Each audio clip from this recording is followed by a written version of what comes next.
Another beautiful Sunday afternoon. This is Rubbin Minds. Welcome. My name is Bukky Obiuchendu. Thanks a lot for joining us. Very, very eventful week we've had in the nation this past week. A lot's happened, bringing up a lot of questions around the Constitution and, of course, the rights of Nigerians, both those in government and the average citizen. We see that. We've seen what happens. The president sort of still appoints. Yes. You know, the head of the INEC, they are supposed to be independent. But we hear all of these stories and we see how things play out. Yeah. You know, how does that work? How does this reform work with the National Assembly that you're saying Nigerians don't have a lot of faith in anymore? Nigerians do not have strong men. They have weak men who are enabled by the docility of the people. Nigerians have failed to realize the importance of the electoral system. What is the definition of a democracy? We have been living in an alternate reality. The simple definition of democracy is a government where power is vested in the people. Mr. Bukky, Nigeria has not been able to get an electoral process where people can choose their leaders. And we keep calling ourselves a democracy, which is a fallacy.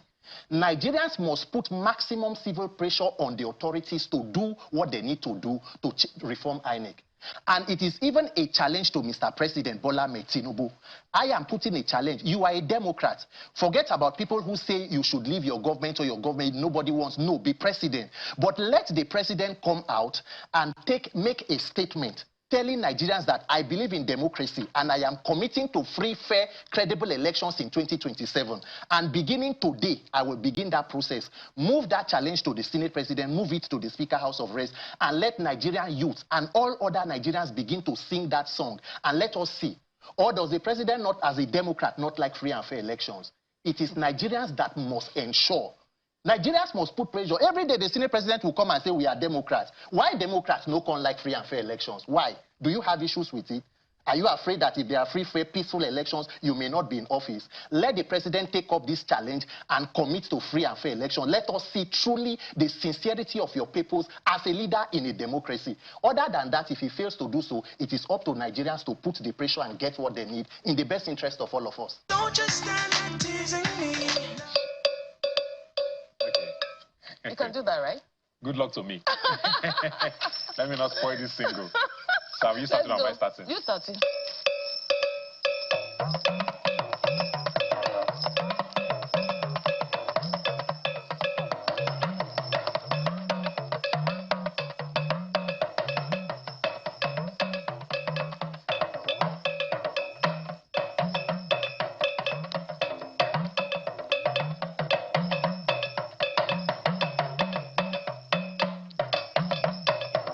You're feeling yourself. Are you saying anything now? Yes. What are you saying? Okay, I said,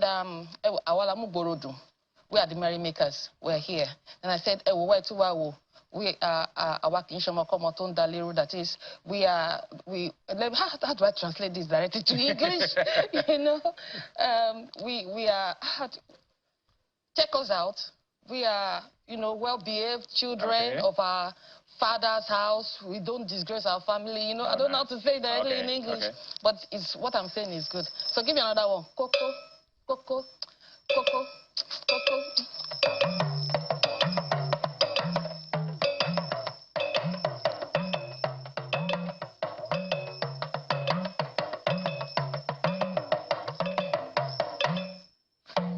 Well, I'm going on tour. I don't blue. You're welcome. Thank you so much. Thank you for having me. I wanted to start with my last segment because we were talking before we came on air about how someone like you might not be threatened by AI. Do you see a day where the talking drum becomes AI generated and the drummer is like, you know what, let's stop booking her? Are you worried? No, not in any way. Not in any way, I'm not worried. I don't think AI will be able to do that because the playing the talking drum involves learning the language. Well, AI speaks Yoruba now, they're learning languages, but I don't see it being able to mimic that so well. Well, let's see how it goes. Speaking of people you've played with, let's take a look at this, because I remember when you played for the Queen of England. This is a lot of people's dream. You know? She was in Nigeria for the Commonwealth Heads of Government meeting, Chogam, and you performed in front of her and heads of states across the world. Tell us about that moment. I'm sure it was one of the highlights of your career. Definitely. I was in Atlanta and I was called home to, you know, This was 2003, for those wondering about the video quality. Yes, 2003, yes. So I was told to come home and perform with the national troupe. Yes. And that was, something I would never forget, performing before her, may God rest her soul. And this has been the trend when, we want to showcase that, cultural export from Nigeria, ARA. Just like 5 years ago, I was at the villa. The visiting vice president of Brazil was in town. And so I performed and I presented a talking drum, a branded talking drum to him. He got up out of respect to receive it from me. For me, cultural diplomacy, because I'm a cultural diplomacy ambassador of Nigeria.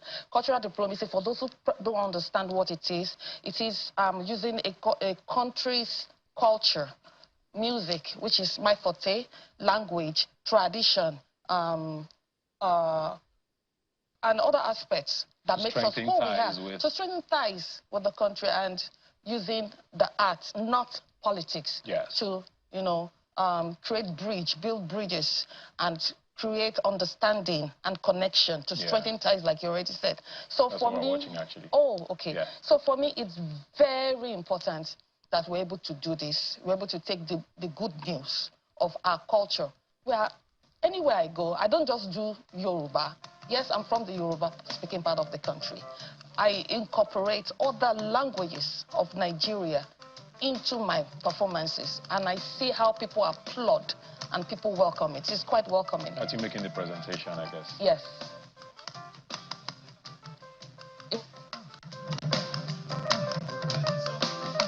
Were you ever, or did family, relatives ever worry? Because it was a man's thing. Yes. About what I would do to your love life, relationships. Did they try to say, don't be doing this thing? And how did you handle it? Of course. I was determined. Like I said, it's one of the calling for me. And when they said, you might not be able to have a child, or you might not be able to do this. So my son is 17 years old now. And, of course, I cook very well. About love life, well, I don't know about that yet because I'm single. I'm not married. I don't know if it's part of what is affecting it, but if you ask me, I don't think so. I just think that it's my passion that is driving me. I'm a very focused human being. And to encourage other younger girls, I don't think it's a problem. Yeah. Right? But it's the path we have chosen to promote our culture. Don't just stand and teasing me. I want to start with this money now water thing. What does that mean? Because he has taken over our social media, like money now water. What does that mean? It's a prophecy to me. A lot of people don't understand what the name chief priest actually means. Chief priest is a solution. That's what I mean by calling myself the chief priest of Cubana. So actually, it's Cubana that discovered me into this influencing and promotional and also the nightlife business. Yeah. So that's why it started from Cubana chief priest. So it has gone beyond Cubana chief priest to other businesses that have grown, that have promoted for people. So when I say money now, it's like a prophecy to you can do it. The money go there, go flow. You understand? You know, really means say, I didn't pack the money. That half day, when we go on. You get paid. So the energy you put in the work is because I also tell people that money now, but you need sumo to pump up. So the sumo now, the energy, the hard work you have to put in to pump that money to come out. You mentioned there now, and I think is the next question I want to ask, because everybody has always wondered, like you said, most people thought you were Cubana at the start, you were very visible, Obi Cubana wasn't. Then we heard there was a falling out. What caused that falling out? Was it this attention on you that caused both of you to have the friction you had? No. It wasn't really like a friction. I believe in life there is a time, when you will grow beyond being under somebody. And there are some circumstances that are going to happen that will make everybody understand that you don't reach when everybody go going away. We're cool. But it was people's speculations. They didn't love the relationship. It was an amazing relationship. So who came between both of you? So a lot of people were now like, these guys, they give this chief rich too much. Some people will come to me, guy, now you be this business without you. So me, I saw the end part, and I planned myself. You understand? So when the issue came out, it was just something minor. It wasn't supposed to be an issue. So, but I felt it was time for me to like be on my own because we've done like 4 or 5 years together.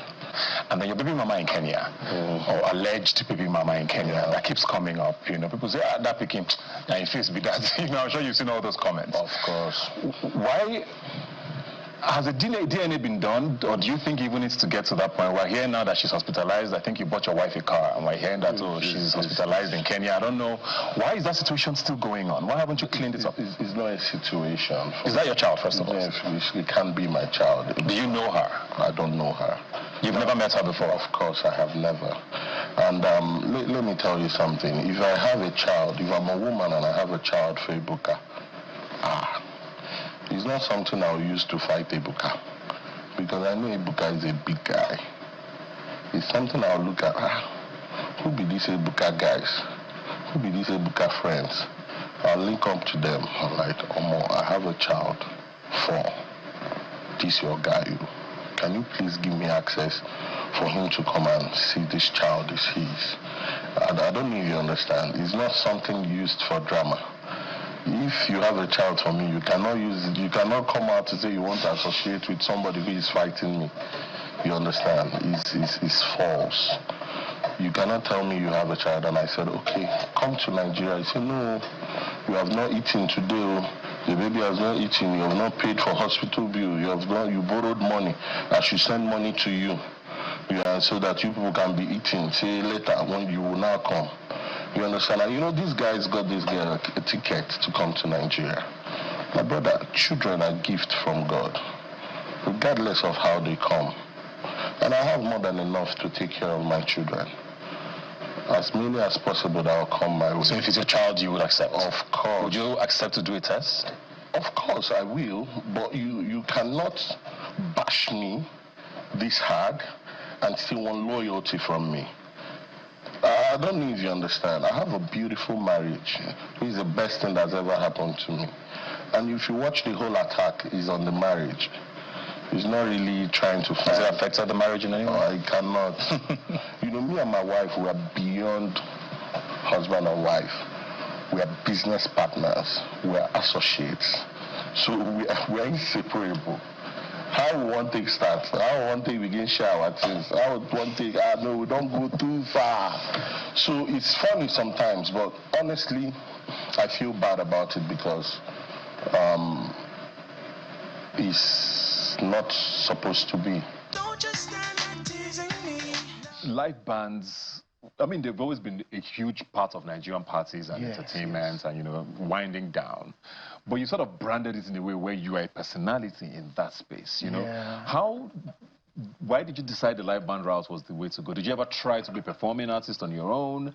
You know, do your thing without... how did that transition happen? Okay, so what really happened was that as a drummer, back then, while I was growing up, I was playing for several churches and several artists. So that exposed me to the live band industry and to the event industry.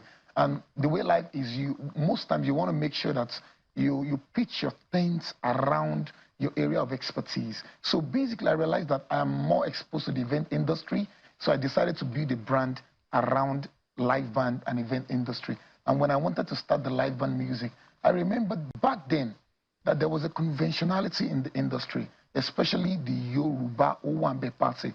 If you invite a Yoruba live band, you can confidently tell people what they will sing.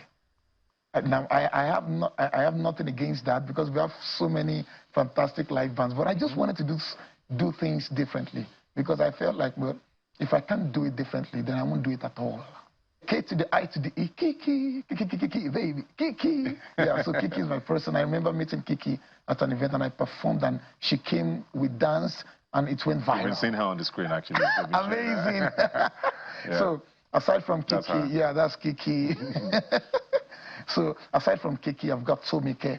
Aside from Tomike Adeoye, I've got Macaroni, I've got Remote, I've got Kenny Black, but I've got a lot of people that I can attribute my journey to. And I'm looking forward to doing that with Ebuka too. Ebuka, What are some controversial moments you've had? Because social media has built your profile. So the Hush Puppy thing, Hush Puppy wasn't at that party, obviously. There's no way it can be at that party. But you know, if I'm your very, very close friend, and I'm in a party, and I want people to know that you are my friend, I can easily whisper to the musician and say, so when I do that, and he starts singing, and I say, Shegun, everyone will know that, oh, Ebuka is not here, but his friend is here. So that was what happened with Hush Puppy. He's a human being eventually, and he has friends before everything happened to him. So one of his friends, beautiful lady, she just wanted to, you know, let people know that whatever Hush Puppy is going through, he's still my friend. So she came to appreciate me with the name Hush Puppy. So he wasn't present at the party, but she just came to appreciate me and let people know that, yeah, he's still my friend, regardless of whatever he's going through. If I can look back at my humble beginning and where I am today, I can only attribute it to God. Because God is the reason why I'm on channels and rubbing minds with Ebuka. Don't just stand there teasing me. We've seen the resurfacing of one of your very old songs, Nigeria. I'm sure you know the song I'm talking about. It has resurfaced on TikTok and on a lot of social media platforms. Why do you think that song has re-emerged? Why are people playing it again? Are you talking about the new song or Nigeria Jaga Jaga? Nigeria Jaga Jaga. Well, Nigeria Jaga Jaga will continue to be the second national anthem, whether anybody likes it or not.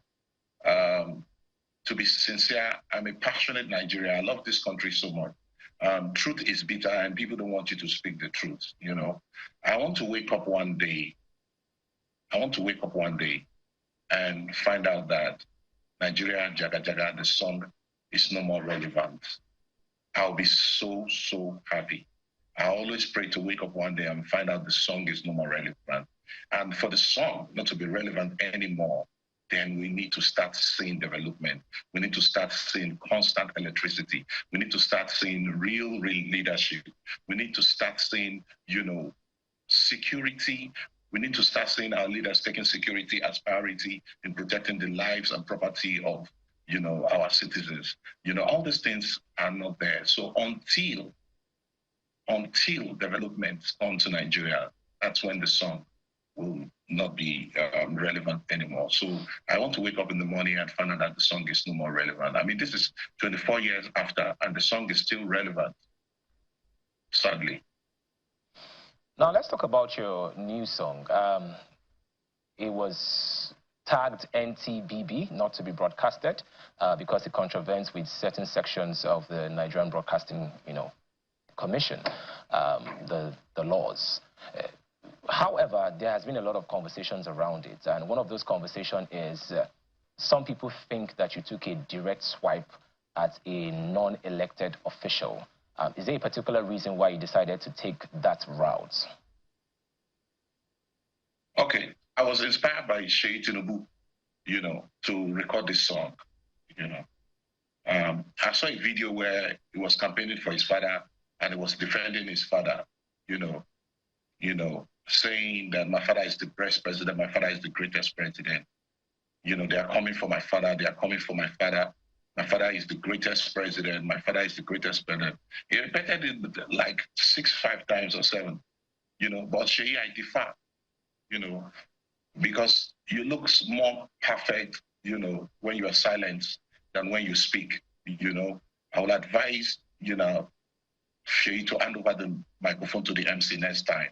You know, I mean, he lacks the charisma and purpose to express himself, telling the truth about, you know, the true economic situation of Nigeria at the moment under his father's government. You know, Tinubu is the best father to Seyi Tinubu, but he's the worst president to Nigeria. You know what I mean? He has empowered Seyi Tinubu as a son, you know, but Nigerian youth don't have jobs, you know, talk less of food to eat. You know, the Nigerian youth can travel by road, you know, because of kidnapping, you know. So I asked Seyi Tinubu to travel by road, you know, without insecurity, let him feel the pains, you know, of ordinary citizens, you know. Nigerian youth are just asking for basics, you know, electricity, security, enabling economic policy, you know, job creation, you know, not palliatives. I mean palliatives. You know, so I keep hearing people saying that why should I attack Sheyi Tinubu personally? If Sheyi Tinubu came to be part of politics, he talks about his father. He was defending his father. If he never talked about it, I wouldn't have recorded a song like that. So you're saying that you did not directly insult Sheyi Tinubu in any way or form? Tell me where you see it? Tell me where the insult is in the song. No, I'm just asking because some people are saying that, you know, there's a direct attack on a non-elected individual. Of course, because when I speak truth to you, you will see that insult. Yeah. Truth is bitter. So when I speak the truth, you see that insult. Don't just stand there teasing me. Do you talk like this normally? Is this your social media English or language? Okay. I don't. Oh my God! I don't talk like this. I have original English. If you want that, I can give it to you. Let's hear that. Let me just see the difference. Yeah. Okay. What do you want me to talk? Tell us about, you know, were you born in Ikorodu? Okay, probably I'm from Ikorodu, yeah. But I was born in Ibadan. Okay. Yeah, in 2004, May 10. Yeah, I can remember that. So, I think like 2006, I was deported to Ikorodu. Yeah, that is not the English it was. No me to say you want person English, I'm giving to you that. Yeah, I love it. No, I'm deported to Ikorodu. From Ikorodu, I grew there, I learned there, I chopped there, now there be my life. So I grew up there. Before TikTok and all of that, what were you doing? Before TikTok, it was school and it was furniture. Yes. You were a carpenter?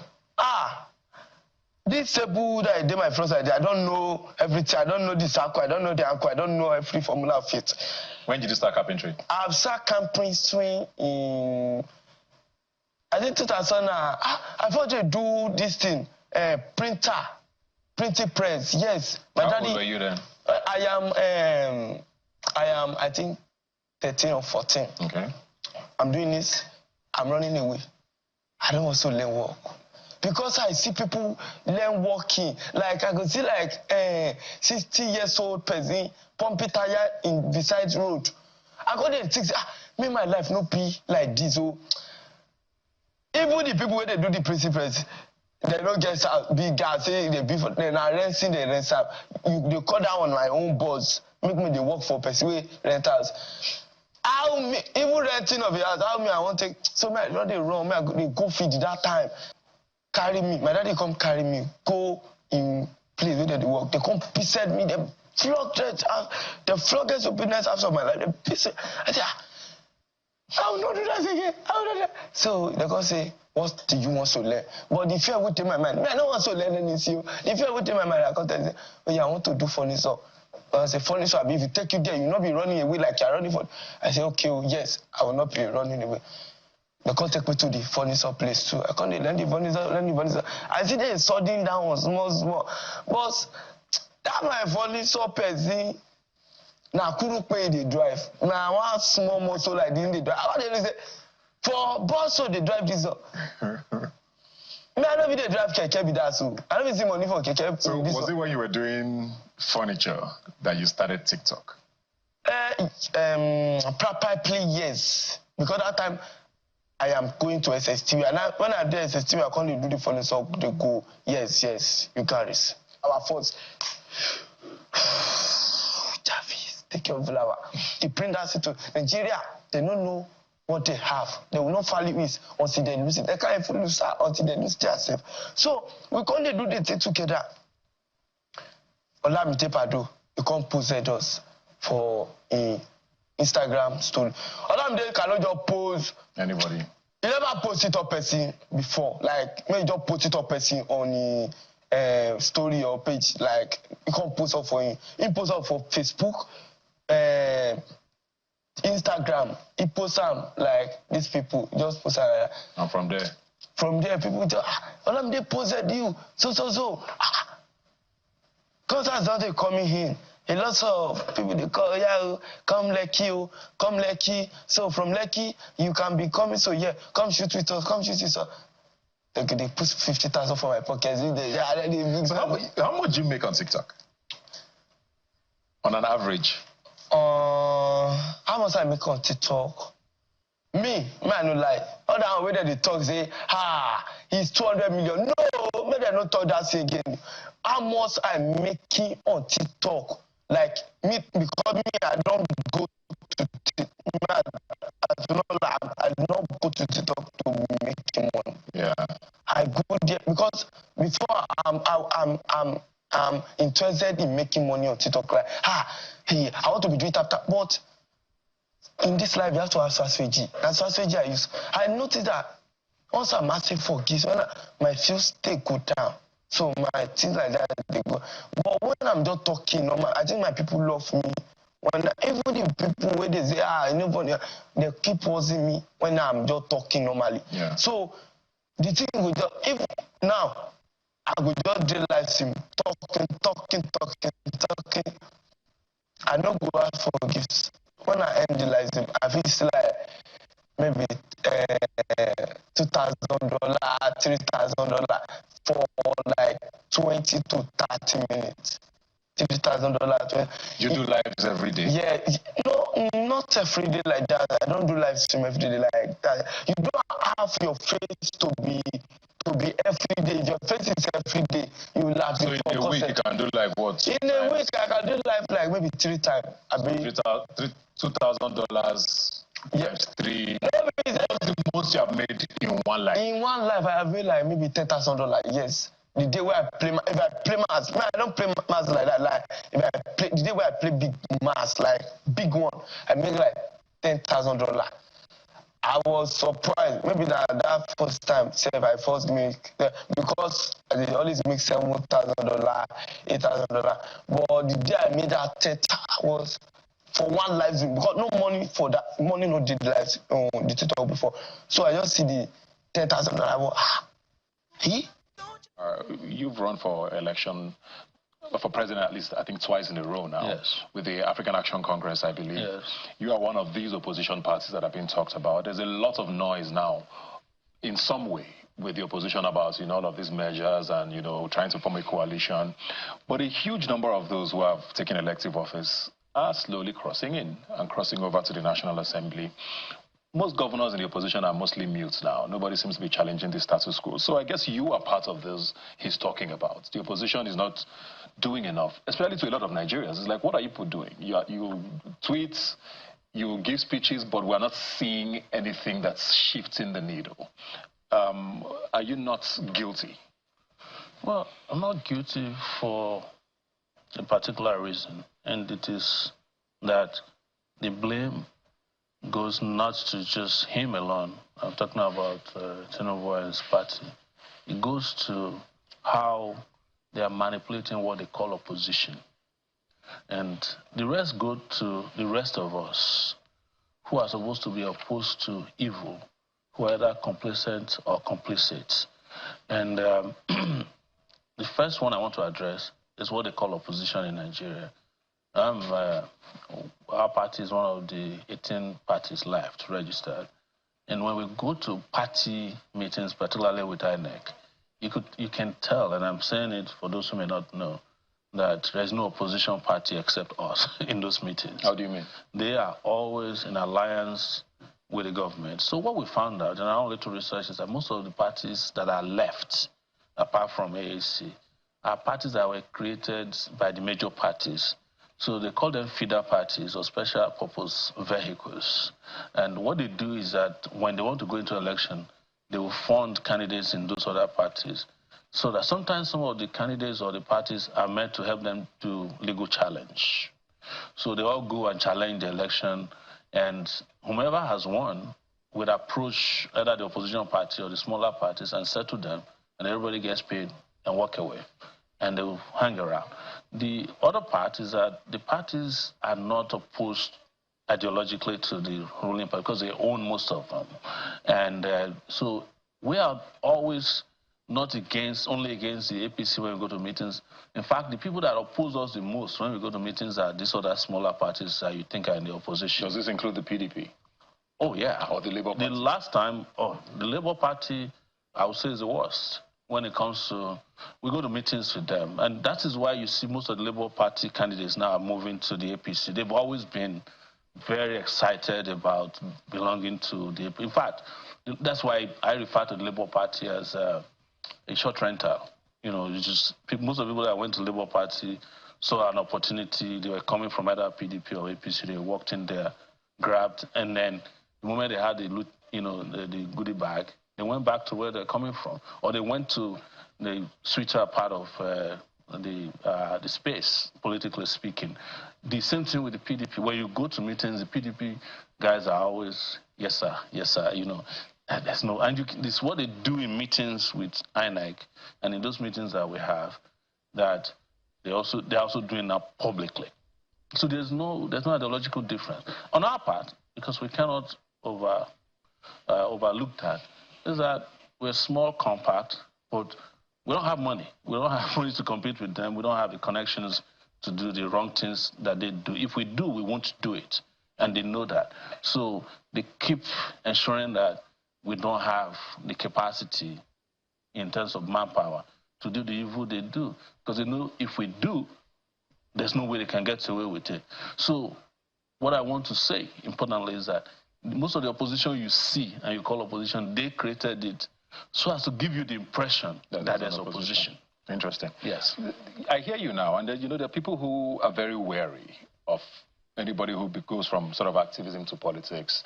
You know, there are people who will give the example of Mr. President now, who was, like I said, but a huge part of... I just challenge you that your president was never an activist. Where was he an activist? It's your word against his. No, and for a lot of Nigerians, because against his word. So participating in politics, partisan politics, and being left out of what was supposed to be an arrangement between them and the military is not activism. It wasn't. The people who did activism, you know them. They have names, they have addresses. You see their videos. So what are you saying about Mr. Even when I was 21 years old, you could see me behind that bill. That's activism. You could see me leading protests. That's activism. You see people go to jail. So people like Tinubu who said, oh, they want to come and bomb my house, and the next day he's out of the country. And we never saw them until 1999 when we had driven away the military. They are not people you should call activists. You know, it's just like what June 12 did.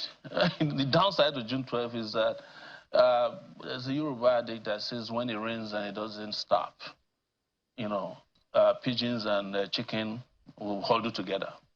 That's what happened. So it provided opportunists, you know, corrupt people, notice me people. Everybody came because June 12 provided that. And people started leaving the June 12 scene based on what they could grab. One of the things you must have noticed is that the emergence of these people, the APC and the ACN people in Lagos, came from the military. Some of the closest friends of the APC people, the ACN people in Lagos, are still the military people. They are their best friends. Babangida is the best friend of Tinubu. Abdul Salam is Tinubu's best friend. In fact, when they came to power in 1999, I had left Nigeria. The first person they went and gave an award internationally, they arranged an award for Abdul Salami at Chicago State University. We went and protested there. That was where Abdul Salami was served with a lawsuit challenging him over the death of Abiola, which they had to settle out of court some years later, because we pursued that. So they're friends. They're partners in this business of creating the impression that they fought for Nigeria. I am not here saying I'm the only person who fought, but I'm just saying, please, there should be some kind of categorization of fighters, we're not who is real and who is not real. And the fact that we came to the point... I don't want us to get carried away with we came to the point in the country where... Because we have a lot of Nigerians issues to discuss. The guys who didn't win are the ones giving awards to the guys who fought. Don't just stand and teasing me. The other countries, they give their athletes suitcases. See what in Nigeria pack kits put for athletes. Every year, that's what they collect time. Inside one small lino bag. A country. Which company be this? Iresa. This this country will steady embarrass you. Now, can't say many people not switch allegiance. Now, never ready. I beg you. Nigeria give us one. Rosie is a laugh. I'll put it for video now. Two. Men are the can't have more. Two like that. One. Kilele, je boxer si lele abi.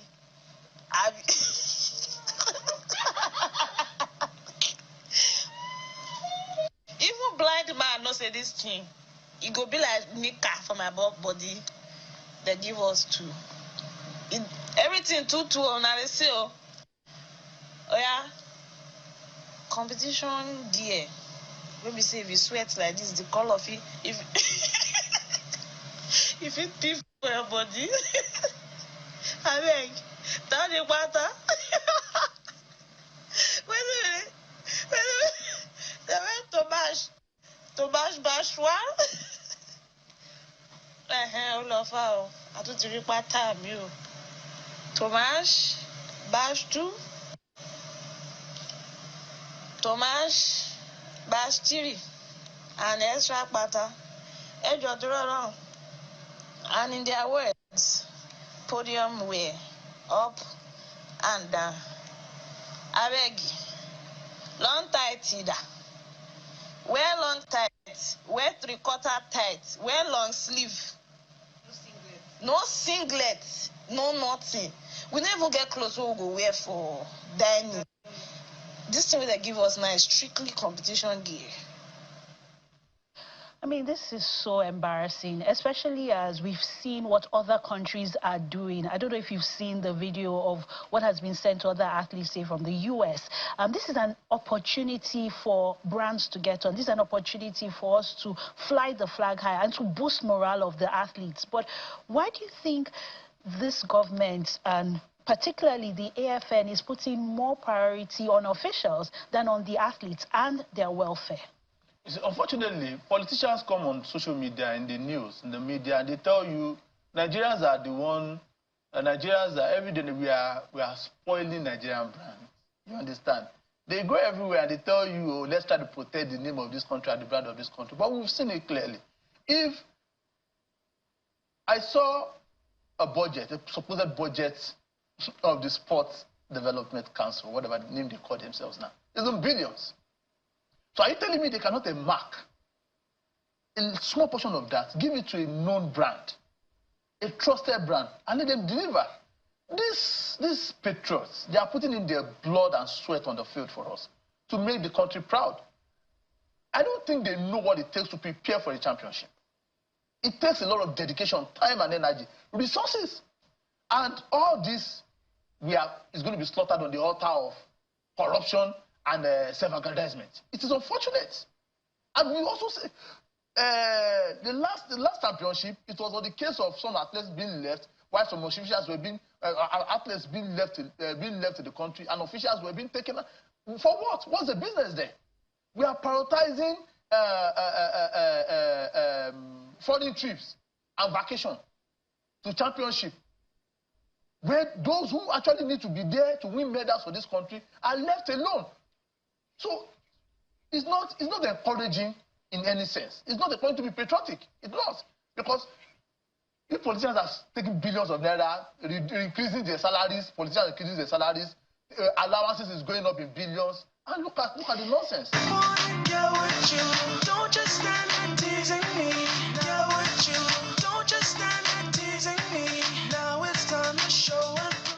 All right, Dapo, do you think Nigerian political parties run on ideology? Take, for example, in the United States, you have the Democrats, you have the Republicans, and these two parties have clear-cut ideologies. You know, what a Democrat would say is, you know, the beliefs of a Democrat is sometimes different from the beliefs of a Republican.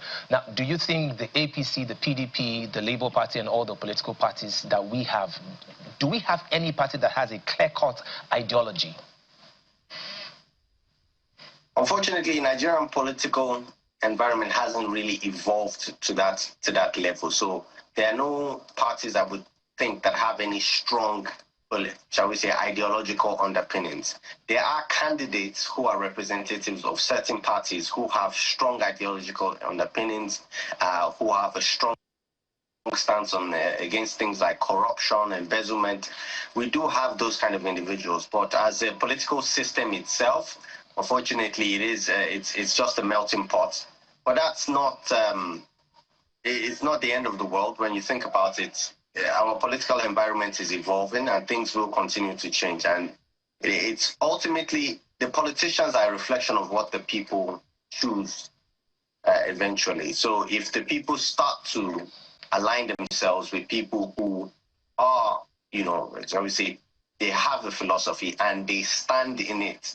If people start to vote in that direction, politicians will act in that way. So in many ways, you could say a politician, as the old saying goes, is a night walker. He will go with whoever he thinks will give him what he wants, which is power. And so if the Nigerian people start to give power to people who have philosophical underpinnings, people who have substance, and not just people who are just there going to talk to us and motivate us with 5 to 10K, then we will see a change in that area. Right. Let me play the devil's advocate for a second here. When you hear opposition governors say things like they are trying to align their states to the center, they are trying to bring projects to their states because of, they are now members of the APC. 2 questions. The first is, do you think the center is withholding the resources that is supposed to be allotted to a particular state simply because of their political leader is in opposition? And then secondly, is it just a ploy to give credibility to why they switched their parties? I think there's some reason to it. I believe there is some reason to it. I think it was not under this APC. We can call it 2 separate APCs. The APC under Buhari, there was a time that during their campaign, they said if you have committed any sins, if you have been charged with anything, you just join APC and all your sins are forgiven. We know that our political parties, they look after their own. And in many ways, maybe that is also affecting the way resources are distributed and the kind of support that states get. It would be nice to see that, after election, we put aside politics, and we focus on the issue of governance, and that I've always been an advocate for governance. And in a lot of the talks that I have, I always push forward the idea that we should put governance as our #1 priority. It would be nice to see if, we had a political system where that worked out. But unfortunately, going by what they're saying, that is what is happening. I'm sure they are gaining a lot personally as well. Let us not fool ourselves into thinking that this is all about the people. There must be some material benefit to these actors for them to, swing. Ebele Jonathan had once said, on tape, that there are sponsors of terrorism within the government. All right. Now, of course, President Buhari took over, and now we have President Tinubu. Until date, we've not seen any lists. We've not seen the names. Some people would say that certain people within the power system are also complacent or are even funding what is going on. Some people would say that there are certain natural resources in this country that the world powers are after, right?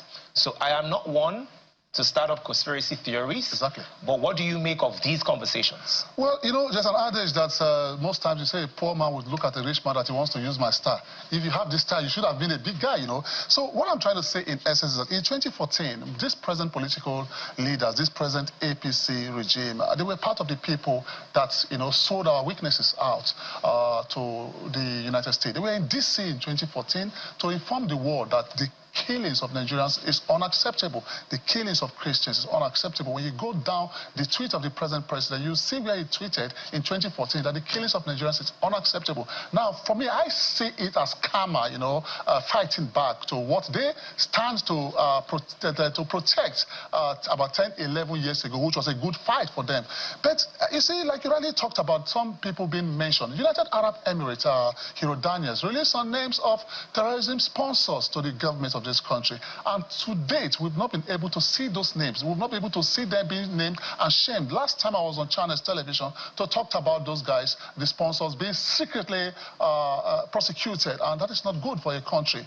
A country that wants to develop, a country that doesn't want any international, engagement must fight this war to an end and ensure that every single life matters, be you Christian, Muslim, or whatever the case may be. But each time you shield the sponsors of terrorists, you are supporting crime. You are certifying criminality. And I tell you, when Donald Trump says Nigeria is a country of particular concern, looking at the features of what a country of particular concern means simply implies that Nigeria is truly a country of particular concern. Because I'll be worried when a terrorist shoots my brother in Chibok in 2014 and the same person is being pardoned or maybe granted amnesty. You see them showing Ashwebi in the name of Operation Safe Corridor. It's a mess, you know.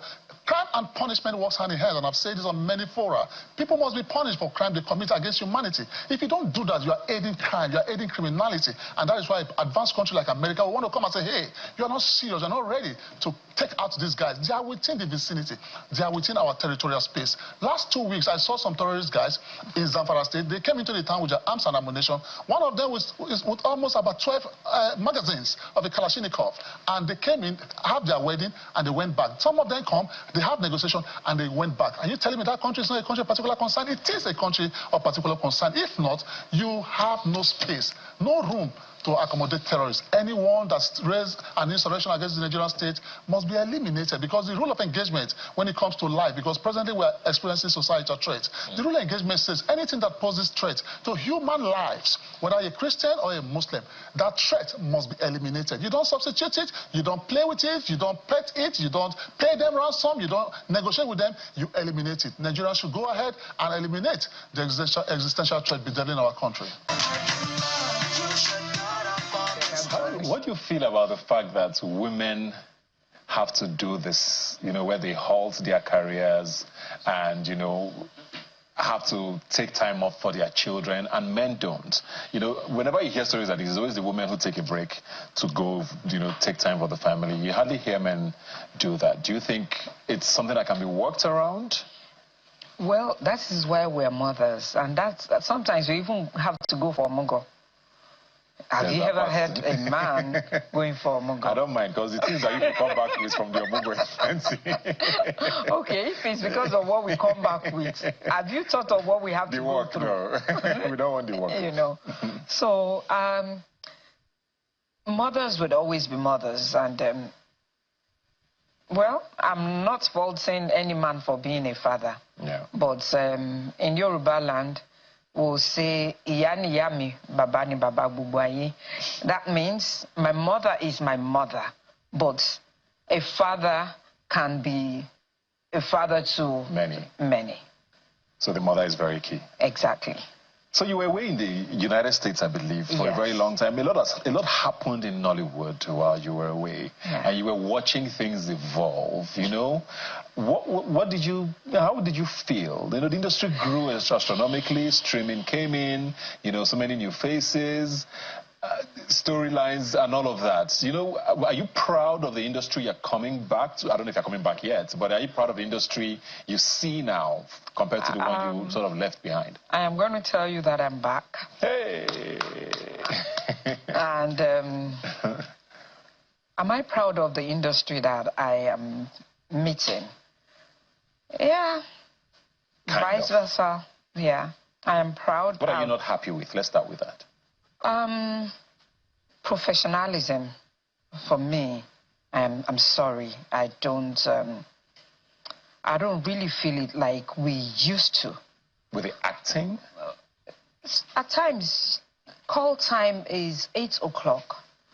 You see people coming in at 12, 11, and you're wondering what's going on. Well, they're superstars. Maybe we are not. So you are waiting for them? You know, because that's the way I was trained. I remember when we used to have all training academies here and there. I'm not sure if we still have more of that. And during that time, you're trained on so many things. I can handle a production from beginning to the end. I know my continuity. I know what costume to wear on a set for a particular scene and what not to wear. I know what my makeup should look like for every scene I'm shooting. And I know when to get on set. But I don't know if, you know, I've been on a couple of sets since I got back. And it's sad that, you know, you have to be waiting when call time says this time, and you wait for like hours for the stars to come in. But you are the star. Well. Is it a conversation you've had with any of them? Is it something, I mean, like you said, you met it that way now, and you know what it used to be like, you know? Is it a conversation you've had with any of these young people or these young actors? You know, because there's been a lot of accusations. People call them social media actors. Some people say they're more celebrities than actors. You know, they're chasing fame instead of actually chasing the craft. Is that what you've gotten from them? Well, I would say that we all start from somewhere. It now depends on how you develop yourself. Depends on the passion you have for what you're doing.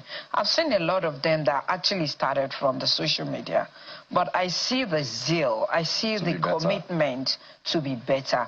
And I still see some of them that feel, okay, they're up there.